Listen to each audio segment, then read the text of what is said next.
안녕하십니까. 반갑습니다. 사우디아라비아 제다에 있는 이종원입니다.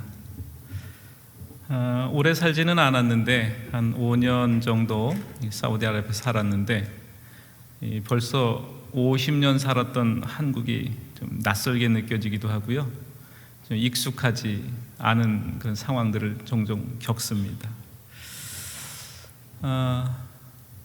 이렇게 예전에 한 25년 전에 부산 호산나 교회 전신인 부산 세종안교회 원로 목사님이셨던 노진현 목사님이 저희 화평교회에 와서 설교하시면서 이런 말씀을 하셨습니다. 촌사람을 불러줘서 고맙다 그러시면서 늘 쌀밥만 드셨는데 보리밥도 한번 드셔보시라, 그런 말씀을 하셨었어요. 오늘 우리 부목사님께서 잘 설교를 준비하셨을 텐데 먼저 그 설교를 듣지 못하게 된 여러분들에게 죄송한 말씀을 드리며 보리밥 한번 드셔보시라 말씀드리겠습니다. 최근 유튜브에서 이런 걸 본 적이 있습니다. 제목이 멘토링 프로젝트인데 자신의 삶을 어떻게 하면 보다 더 잘 살아갈 수 있을까? 자기 스스로는 할 수 없으니 누군가의 도움을 받으라, 그런 얘기입니다. 어느 날 멘토에게 하버드에서 석사 과정에 있는 친구로부터 메일이 왔습니다. 이유는 자신의 삶이 잘 컨트롤이 되지 않아서 죽을 것 같다는 겁니다. 얘기의 골자인즉슨 해야 할 일은 너무 많은데 시간이 부족하다는 거예요. 그래서 멘토가 그에게 답변을 보냅니다. 당신의 생활을 1시간 단위로 끊어서 메모해 보십시오. 이 죽을 것 같다는 사람에게 보낸 답변치고는 너무 짧지요? 어쨌든 그리고 나서 2주 후에 이 멘티로부터 답장이 왔습니다. 선생님, 제가 유튜브를 그렇게 많이 보는 줄 몰랐습니다. 유튜브를 보지 않았더니 시간이 많이 생겼습니다. 자신의 삶이 컨트롤이 안 돼서 죽을 것 같았던 사람의 고민이 해결된 거죠. 그럼 어떻게 해서 그 고민이 해결됐을까요? 1시간 단위로 자신의 삶을 메모를 해서 해결됐을까요? 아니면 유튜브를 보지 않아서 해결됐을까요? 어쨌든 이런 경우처럼 사람은 저마다 많은 문제를 토로하고 있습니다. 그만큼 세상에는 많은 문제가 있고 또 많은 인생 솔루션들이 있습니다. 서점에 가서 꽂혀 있는 책들을 한번 보십시오. 대부분 이런 책들이에요. 돈 많이 버는 법, 건강하게 오래 사는 법, 상대의 마음을 사로잡는 대화법, 굶지 않고 살 빼는 법, 아내에게 사랑받는 법, 자녀 교육 이렇게 하라 등등등. 하루 종일 열거해도 모자랄 정도로 수도 없이 많은 삶의 비법들이 있습니다. 물론 사람들이 그 비법들을 다 받아들이는 것은 아닙니다. 어떤 건 받아들이고 어떤 건 받아들이지 않죠. 즉 효과 있는 것들만 받아들이겠다는 겁니다. 그게 정말 나에게 도움이 되고 나의 필요를 채워줄 수 있느냐? 그렇다면 우리가 믿는 기독교 복음은 어떻습니까? 복음이 우리에게 도움이 되고 효과가 있습니까? 어쩌면 이 질문에 당황하시는 분들도 계실지 모르겠습니다. 아니, 복음을 효과 때문에 선택하는 것은 아니지 않습니까? 네, 맞습니다. 복음은 효과를 보자고 선택하는 류의 그런 것과는 분명히 다릅니다. 그러나 그럼에도 불구하고 굳이 복음이 효과가 있느냐고 묻는다면 여러분은 어떻게 대답하시겠습니까? 성경은 복음이 분명히 효과가 있다 하고 대답합니다. 고린도후서 10장 4절에 보니까 우리의 싸우는 무기는 육신에 속한 것이 아니요 오직 어떤 견고한 진도 무너뜨리는 하나님의 능력이라, 모든 이론을 무너뜨리며 라고 했습니다. 그렇습니다. 복음은 인간의 창작물이 아니고 하나님의 능력으로 된 것입니다. 그래서 복음에는 언제나 하나님의 능력이 나타납니다. 오늘 이 편지를 받고 있는 디모데는 매우 의기소침하고 낙담해 있었습니다. 왜냐하면 지금 그의 처지가 그렇기도 했지만 그는 기질적으로도 매우 쉽게 좌절하고 낙담하는 사람이었기 때문입니다. 실제로 이런 사람들이 굉장히 많죠. 이런 기질을 가지고 있는 사람들은 늘 필요 이상으로 걱정을 달고 살아갑니다. 지금 미국에서 목회하고 있는 제 친구가 하나 있는데 오래전 합신에 이제 함께 들어가기 위해서 시험을 보러 갔습니다. 그런데 당시에는 이제 합신의 그 입시가 구두로 시험을 봤어요. 구두 테스트를 했습니다. 그런데 이 친구가 웬일인지 지나치게 의기소침하고 걱정을 많이 하고 있었어요. 그래서 왜 그러느냐, 뭐 좀 보고 준비 좀 해라. 근데 구두 테스트였기 때문에 앞에서 시험 본 사람들이 나오면서 자기가 봤던 정보들을, 아주 따끈따끈한 정보죠, 그걸 마구 흘리고 갔어요. 그래서 제가 이제 그걸 듣고 이 친구한테 이것도 좀 보고 이것도 좀 외우고 하라고 자꾸 줬어요. 근데 다 거부하더라고요. 그래서 저쪽에 한 구석에 웅크리고 앉아서 평소와 전혀 다른 모습을 하고 있었습니다. 결국 이 친구는 1년을 재수하고 나서야 제 후배가 돼서 들어왔습니다. 이 친구는 늘 보면 염려를 과도하게 달고 삽니다. 들어보면 아무 일도 아닌데 혼자만 그렇게 전전긍긍하는 거예요. 물론 이 친구는 장점이 매우 많은 사람입니다. 매사에 신중하고 성실합니다. 악기를 매우 잘 다룹니다. 또 글씨를 얼마나 멋있게 예쁘게 쓰는지 정말 그 친구가 쓴 글씨를 보면 반할 정도입니다. 교과서 같은 글씨체를 가지고 있어요.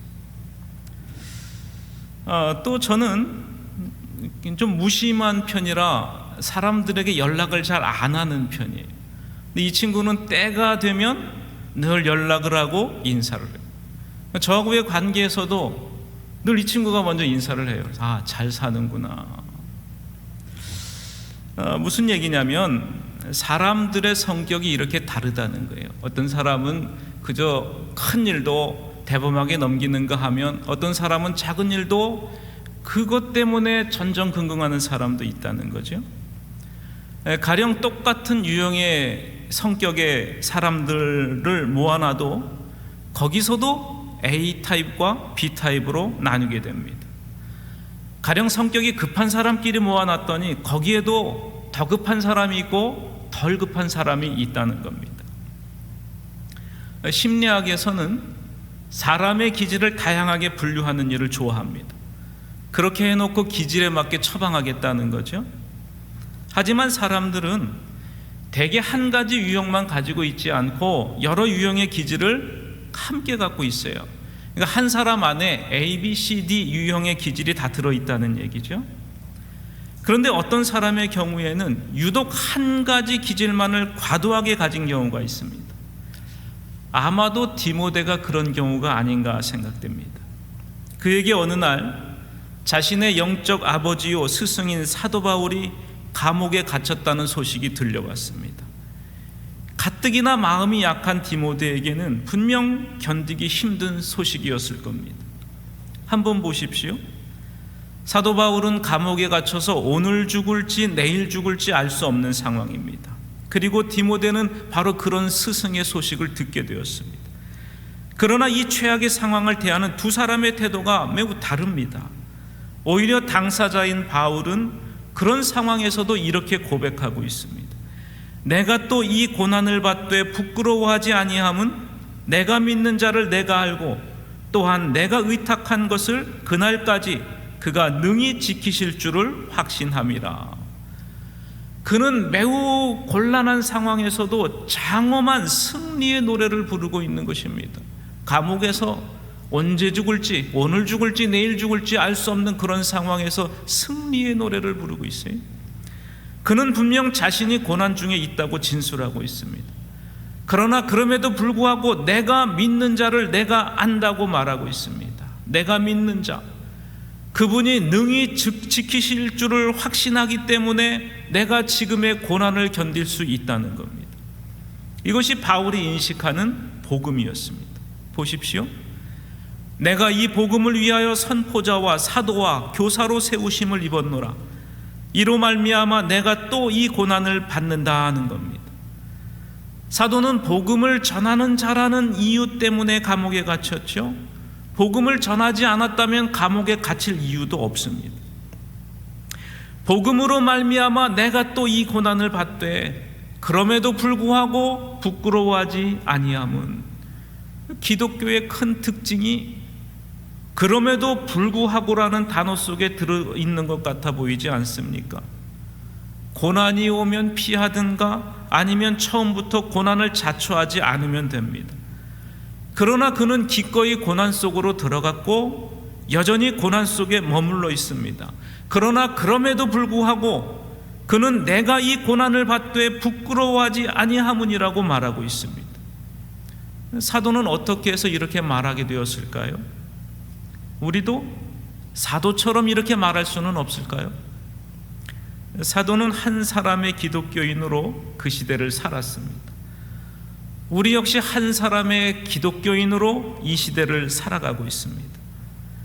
사도가 살던 그 시대는 분명 만만치 않은 시대입니다. 시련이 있었고 많은 문제와 고난이 있었습니다. 질병과 사고와 슬픔이 있었습니다. 고난이 언제 닥칠지 알지 못하는 시대를 살아갔습니다. 그러나 사도는 이렇게 말하고 있습니다. 그럼에도 불구하고, 그는 고난이 닥칠 때마다 그럼에도 불구하고라는 말로 고난을 헤쳐나가고 있습니다. 그렇다면 사도가 이렇게 말할 수 있는 비결은 무엇일까요? 그가 본래부터 그런 기질을 타고났기 때문일까요?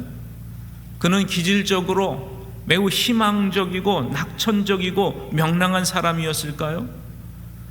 그러나 우리가 성경에서 만나는 사도 바울은 결코 그런 기질의 사람이 아닙니다. 그는 도리어 매우 타고난 염세주의자입니다. 지나치게 예민하고 걸핏하면 신경질적이고 쉽게 좌절하는 사람이었습니다. 고린도전서 2장 3절에 보면 그가 이렇게 말합니다. 내가 너희 가운데 거할 때에 약하고 두려워하고 심히 떨었노라. 바울은 고린도 사람들이 자신을 박대하고 쌀쌀맞게 대하자 매우 의기소침해졌습니다. 그만큼 예민하고 비판에 민감한 사람이었다는 거죠. 한마디로 그는 긍정적이고 낙천적인 성격하고는 거리가 전혀 먼 사람이었습니다. 그러나 복음은 기질이나 심리와 상관없이 바울처럼 말할 수 있게 해줍니다. 물론 복음은 디모데 같은 사람도 사도 바울처럼 말할 수 있게 해줍니다. 우리의 기질과 심리가 어떻든, 머리가 좋든 머리가 나쁘든, 우리의 상황과 형편이 어떻든지 간에 그런 것은 전혀 중요하지 않습니다. 정말 중요한 것은 복음이 가진 능력입니다. 왜냐하면 복음은 우리의 능력이 아니고 하나님의 능력이기 때문입니다. 그래서 복음에는 어떤 상황에서도 우리를 승리로 이끄는 능력이 있습니다. 복음은 그런 의미에서 기적이라고 말할 수 있습니다. 복음은 인간을 전혀 새롭게 태어나게 하고 옛사람을 전혀 새롭게 변화시키는 하나님의 능력입니다. 다시 바울의 고백을 들어보십시오. 그는 변덕스럽고 잔인하기로 악명이 높은 네로 황제 치하의 감옥에서 이렇게 고백하고 있습니다. 내가 복음으로 말미암아 고난을 받되 부끄러워하지 아니함은 내가 믿는 자를 내가 알고 또한 내가 의탁한 것을 그날까지 그가 능히 지키실 줄을 확신함이라. 여기서 우리는 하나의 이론을 듣고 있는 게 아니고 한 사람의 생생한 체험을 듣고 있습니다. 기독교란 이론이 아니고 실제로 어떤 삶을 체험하며 살아가게 하는 겁니다. 그러면 무엇을 체험할까요? 자신을 거스르는 모든 것을 넉넉히 이기는 것을 체험합니다. 말 그대로 모든 것입니다. 우리가 경험하는 모든 것, 감옥이나 죽음이나 그 어느 것이든 넉넉히 이기는 체험을 하는 것입니다. 이것이야말로 기독교 복음의 핵심입니다. 그의 삶에서 복음이 실제로 효력을 발휘하고 있는 거죠. 분명히 말씀드립니다만 기독교는 단순히 사람의 마음을 위로해 주기 위한 종교가 아닙니다. 사도는 지금 효력을 발휘하는 복음을 몸소 보여주고 있습니다. 바울이 빌립보 교회에게도 이 비슷한 얘기를 하지 않았습니까? 그는 감옥에 있는 자신을 염려하고 있는 빌립보 교회를 향해서 이렇게 말합니다. 어떠한 형편에든지 나는 자족하기를 배웠노니 나는 비천에 처할 줄도 알고 풍부에 처할 줄도 알아. 일체의 비결을 배웠노라. 내게 능력 주시는 자 안에서 내가 모든 것을 할 수 있느니라. 바울이 이렇게 될 수 있었던 유일한 비결은 그가 복음을 믿었기 때문입니다. 반대로 복음을 믿지 않는다면 누구도 이런 유익을 누릴 수 없습니다. 바울이 디모데에게 당부하는 말을 들어보십시오. 너는 그리스도 예수 안에 있는 믿음과 사랑으로서 내게 들은 바 바른 말을 본받아 지키고 우리 안에 거하시는 성령으로 말미암아 내게 부탁한 아름다운 것을 지키라. 무슨 얘기입니까? 지금 디모데에게 복음의 기초를 다시 상기시키고 있는 겁니다. 디모데가 매우 의기소침하고 곤경에 처하게 된 것도 사실은 복음을 잊었기 때문입니다. 그래서 사도는 자신이 디모데에게 가르친 것이 무엇인지, 그리고 디모데가 다른 사람들에게 가르쳐야 할 것이 무엇인지를 다시 일깨우고 있는 것입니다. 디모데가 바울에게 들은 바 바른 말과 성령으로 말미암아 디모데에게 부탁한 아름다운 것이 바로 그것입니다. 복음, 바로 복음을 믿으라는 겁니다. 디모데는 복음을 굳게 붙잡지 못했어요. 그래서 흔들리고 확신하지 못했습니다. 그래서 지금 복음을 굳게 붙잡으라고 말하고 있는 겁니다. 그러면 복음이 무엇입니까? 복음은 인간이 구원받아야 한다는 것에서 시작합니다. 인간은 하나님께 불순종함으로 죄를 범했습니다. 그래서 인간은 자신의 죄와 죄책에서 구원받아야 합니다. 그러면 어떻게 하면 죄에서 온전히 구원받고 의로워질 수 있을까요? 욥기 4장 7절에 보면 온몸에 종기가 생겨서 거의 미칠 지경이 된 욥이 어떻게 하면 인간은 하나님 앞에서 의로워질 수 있는지에 대해서 질문을 던집니다. 그 인생일 때 최고의 고난 속에서 자기가 죄인이라는 사실을 깨달은 거죠. 내가 죄인인데 그렇다면 내가 어떻게 하면 하나님 앞에서 의로워질 수 있는가? 하나님 앞에서 의롭게 되는 것, 이것이야말로 인간의 근본적인 질문입니다. 그러면 어떻게 하면 인간은 하나님 앞에서 의롭게 되고 그분과의 관계를 회복할 수 있을까요? 어떻게 해야 인간이 구원받을 수 있습니까? 어떻게 해야 가공할 죄의 세력에서 벗어날 수 있을까요? 오늘 9절에서 이렇게 말씀합니다. 하나님이 우리를 구원하사 거룩하신 소명으로 부르심은 우리의 행위대로 하심이 아니요. 이 말씀이야말로 복음의 핵심입니다. 한 인간을 그리스도인으로 거듭나게 해주는 복음은 우리에게 무엇을 하라고 요구하지 않습니다. 우리의 행위대로 하심이 아니오라고 했습니다. 성경은 결코 너희가 선하게 살면 그리스도인이 된다는 식으로 말하지 않습니다. 종교개혁을 주창했던 마르틴 루터는 탁월하고 경건한 수도사였습니다. 그럼에도 불구하고 그는 늘 자신이 죄인이라는 사실에 마음이 편하지 않았습니다. 그는 죄의식에서 벗어나고 싶었고 용서받고 싶었습니다. 그래서 수도원의 독방으로 들어가야겠다고 생각했습니다. 거기서 금식하며 열심히 기도해야겠다고 생각했습니다. 그는 실제로 생각대로 실천에 옮겼습니다. 자기가 경건을 실천하고 선행을 쌓으면 구원받을 수 있다고 생각한 겁니다. 그러나 그는 무수한 경건과 고행과 선행과 기도 생활에도 불구하고 자기 마음속에서 일어나는 죄의식에서 자유롭지 못했습니다. 그러던 어느 날 그는 성경 로마서 1장 17절 말씀을 읽고 드디어 죄의식에서 해방되게 됩니다. 복음에는 하나님의 의가 나타나서 믿음으로 믿음에 이르게 하나니 기록된 바 오직 의인은 믿음으로 말미암아 살리라 함과 같으니라. 구원은 우리의 행위에 있지 않고 오직 그리스도 예수 안에서 하나님이 주시는 은혜로 하시는 것이라는 말씀입니다. 로마서 10장 1절로 4절에도 이런 기록이 있습니다. 형제들아, 내 마음에 원하는 바와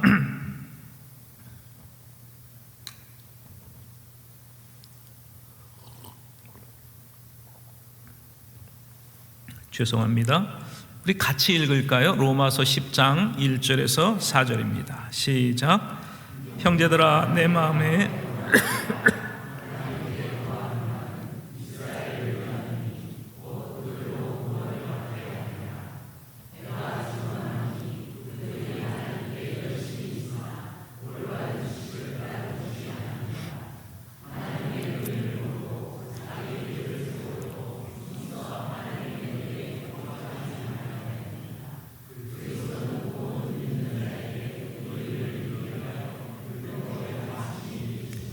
아멘.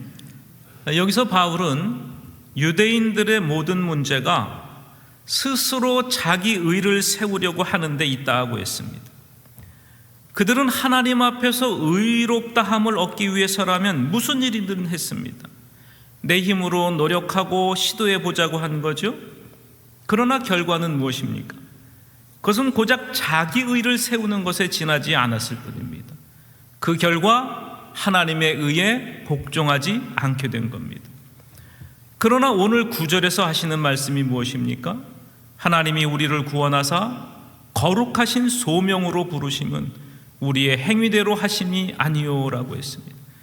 그러면 우리의 행위로는 왜 안 되는 것일까요? 왜 우리의 행위로는 구원받을 수 없을까요? 그것은 하나님이 우리에게 요구하시는 것이 아니기 때문입니다. 보십시오. 성경은 이렇게 말씀합니다. 하나님의 의를 모르고 자기 의를 세우려고 힘써 하나님의 의에 복종하지 아니하였느니라고 했습니다. 이것이야말로 정말 중요한 문제입니다. 인간이 선한 삶을 살면 하나님이 구원해 주실 거야 라고 말하는 사람에게 성경은 이렇게 되묻고 있습니다. 아니, 누가 그런 말을 했습니까? 그런 생각을 하는 것은 자유지만, 그러나 그런 생각은 성경의 가르침과는 정면으로 배치되는 생각입니다. 하나님은 결코 선을 행하면 내가 구원하리라는 식으로 말씀하지 않으셨습니다. 아니, 성경에 분명히 내 마음을 다하고 목숨을 다하고 힘을 다하고 뜻을 다하여 주 너의 하나님을 사랑하고 또한 내 이웃을 내 자신같이 사랑하라고 하지 않았습니까? 네, 분명히 그렇게 말씀하셨습니다. 그것이야말로 하나님께서 우리에게 주신 대계명입니다. 그러나 우리가 온갖 선행을 다한다고 해도 우리 자신의 전 존재로 하나님을 사랑하지 않는다면 우리는 그 계명을 지키는 게 아니죠. 우리가 아무리 많은 공적을 쌓는다고 해도 하나님 사랑과 이웃 사랑이 행위로나 마음으로나 하나라도 어긋나는 게 있다면 그것은 이미 계명에 실패한 것입니다. 그래서 야고보서 2장 10절에서 이렇게 말씀합니다. 누구든지 온 율법을 지키다가 그 하나를 범하면 모두 범한 자가 되나니. 율법을 99.9% 지킨다고 해도 그것은 소용이 없습니다. 왜냐하면 하나님은 언제나 완전 무결을 요구하시기 때문입니다. 인간은 결코 율법의 요구를 만족시킬 수가 없습니다. 그래서 인간은 자신을 스스로 구원할 수가 없습니다. 우리가 행한 바 의로운 행위로 말미암지 아니하고라고 했습니다. 성경은 복음 외에 우리가 의지할 수 있는 모든 가능성을 철저히 배제시킵니다. 왜냐하면 우리는 쉽게 종교적인 것들을 의지하는 경향이 있기 때문입니다. 가령 사람들은 내가 그래도 모태신앙입니다 라고 말합니다. 물론 그것은 감사한 일이고 자랑스러운 일입니다. 그러나 그렇다고 해서 그것이 내가 의지할 대상은 아닙니다. 또 어떤 특별한 종교적인 체험을 했다든가, 지금 열심히 신앙생활을 하고 있다든가, 선행을 행하고 있다든가 하는 모든 것들이 다 여기에 해당합니다. 물론 이런 일들이 나쁘다는 얘기는 아니에요. 이런 일들은 분명 좋은 일이요, 얼마든지 장려해야 할 일입니다. 그러나 중요한 것은 이런 일들이 우리의 의지의 대상은 아니라는 겁니다. 사도는 분명히 선언하고 있습니다. 우리의 행위대로 하심이 아니요 오직 자기의 뜻과 영원 전부터 그리스도 예수 안에서 우리에게 주신 은혜대로 하심이라. 다소의 사울이 바울로 변화된 것도 바로 이 때문입니다. 절망에 빠진 수도사 루터를 강력한 개신교 개혁자로 바꾸어 놓은 것도 바로 이것입니다. 그렇습니다. 우리를 구원하시는 분은 하나님이십니다. 어느 인간도 스스로 자신을 구원할 수는 없습니다. 하나님만이 하나님 자신의 위대한 뜻과 은혜 안에서 우리를 구원하고 건져낼 길을 찾으셨습니다. 우리의 구원은 세상의 기초를 놓기 전부터 하나님의 뜻과 은혜 속에서 계획된 일입니다. 구원은 조금도 받을 자격이 없는 사람들에게 베푸시는 하나님의 호의라고 했습니다. 그래서 은혜입니다. 사실은 어느 누구도 이런 호의를 받을 자격을 갖고 있지 않지요. 우리는 하나같이 타락했고 하나같이 죄인입니다. 그러나 하나님께서 하나의 계획을 세우셨습니다. 바로 은혜라는 계획입니다. 영원전부터 그리스도 예수 안에서 우리에게 주신 은혜대로 하심이라. 이제는 우리 구주 그리스도 예수의 나타나심으로 말미암아 나타나나니 그는 사망을 패하시고 복음으로써 생명과 썩지 아니할 것을 드러내신지라. 인간은 오직 하나님의 아들 예수 그리스도와 그분이 행하신 일에 의해서만 구원받고 하나님과 화해할 수 있다는 말씀입니다. 사도 베드로는 이 복음을 전했다는 것 때문에 권세자들에게 신문을 받는 자리에서조차 담대하게 이렇게 외쳤습니다. 다른 이로서는 구원을 받을 수 없나니 천하 사람 중에 구원을 받을 만한 다른 이름을 우리에게 주신 일이 없음이라. 이것만이 유일한 길입니다. 왜 그렇습니까? 왜 인간은 스스로 자신을 구원할 수 없습니까? 왜 하나님의 아들께서 하늘에서 이 땅까지 내려오셔야 했습니까? 하나님은 말씀 한마디로 우리를 구원하실 수 있는데 왜 굳이 이렇게 하셔야만 했습니까? 인간이 구원받을 수 있는 길은 오직 하나이기 때문입니다. 이 사실을 로마서 8장 3절 4절에서는 이렇게 증거하고 있습니다. 율법이 육신으로 말미암아 연약하여 할 수 없는 그것을 하나님은 하시나니 곧 죄로 말미암아 자기 아들을 죄 있는 육신의 모양으로 보내어 육신의 죄를 정하사 육신을 따르지 않고 그 영을 따라 행하는 우리에게 율법의 요구가 이루어지게 하려 하심이니라. 이 말씀은 이런 뜻입니다. 인간에게 율법을 준다고 해서 그것으로 구원받는 게 아니라는 겁니다. 왜냐하면 인간은 근본적으로 하나님의 율법을 지킬 능력이 없기 때문입니다. 그래서 인간은 율법을 받았지만 그것을 지켜 행하지는 못했습니다. 그래서 은혜와 자비가 한없으신 하나님께서 자신의 독생자를 보내셨습니다. 그래서 하나님의 영원하신 아들께서 2000년 전 베들레헴에서 한 여자의 아들로 태어나셨습니다. 하나님이 세우신 계획에는 완전한 인간이 필요했습니다. 또한 완전한 하나님이 필요했습니다. 그래서 하나님의 아들 안에는 하나님과 인간이 있습니다. 두 본성이 한 인격 안에 있는 것입니다. 그분은 이 세상에 오셔서 하나님의 거룩한 율법을 온전히 순종하셨습니다. 하나님은 하늘에서 내려다보시면서 이는 내 사랑하는 아들이요 내 기뻐하는 자라고 하셨습니다. 하나님의 아들께서는 불순종한 적도 없고 반역한 적도 없습니다. 그분은 죄가 없으셨습니다. 히브리서 4장 15절은 모든 일에 우리와 똑같이 시험을 받으신 이로되 죄는 없으시니라 하고 증거했습니다. 히브리서에 의하면 우리에게는 거룩하고 악이 없고 더러움이 없고 죄인에게서 떠난 대제사장이 필요하다 하고 말씀합니다. 그런데 그런 분은 유일하게 그리스도밖에는 없습니다. 그를 보내신 분은 하나님이십니다. 그분은 오셔서 율법을 온전히 지키셨고 십자가에 달리셨습니다. 그러면 십자가에서 무슨 일이 일어났습니까? 이사야 53장 6절에 보면 여호와께서는 우리 모두의 죄악을 그에게 담당시키셨도다 하고 했습니다.